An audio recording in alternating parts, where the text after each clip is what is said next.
നാളെ ഇടവം 1 അശ്വതി നക്ഷത്രത്തോടുകൂടി വെള്ളിയാഴ്ച വന്നിരിക്കുന്ന ഇടവം 1 തീയതി.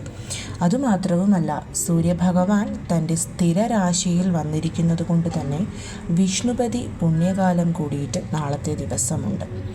ഇടവമാസം മുഴുവൻ നമുക്ക് എല്ലാ രീതിയിലുമുള്ള ഐശ്വര്യങ്ങൾ ഉണ്ടാവാൻ നാളത്തെ ദിവസം നമ്മൾ മറക്കാതെ ഈ ഒരു വസ്തു വീട്ടിലോട്ട് വാങ്ങിക്കൊണ്ടുവരണം.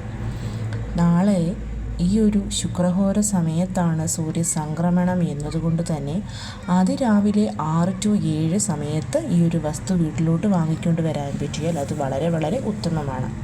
മറ്റൊന്നുമല്ല, കല്ലുപ്പാണ് നമ്മൾ നാളെ മേടിക്കേണ്ടുന്ന വസ്തു.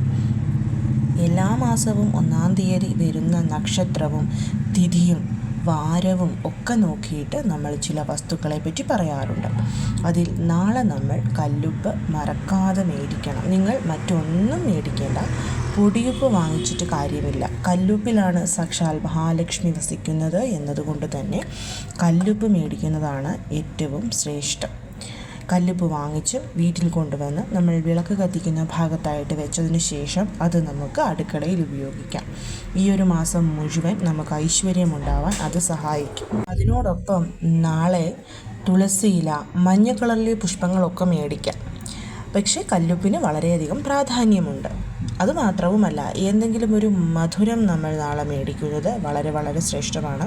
പഞ്ചസാരയോ ശർക്കരയോ ആയാലും മതിയാവും. അതേപോലെ തന്നെ നാളത്തെ ദിവസം മഞ്ഞൾ നമുക്ക് മേടിക്കാം, കുങ്കുമം മേടിക്കാം. വീടിനടുത്തുള്ള ദേവീക്ഷേത്രത്തിൽ ഇതൊക്കെ വാങ്ങിച്ച് നമുക്ക് കൊടുക്കാവുന്നതുമാണ്. ഒപ്പം തന്നെ നാളത്തെ ദിവസം ഒരാൾക്കെങ്കിലും അന്നദാനം ചെയ്യുന്നതും ശ്രേഷ്ഠമാണ്.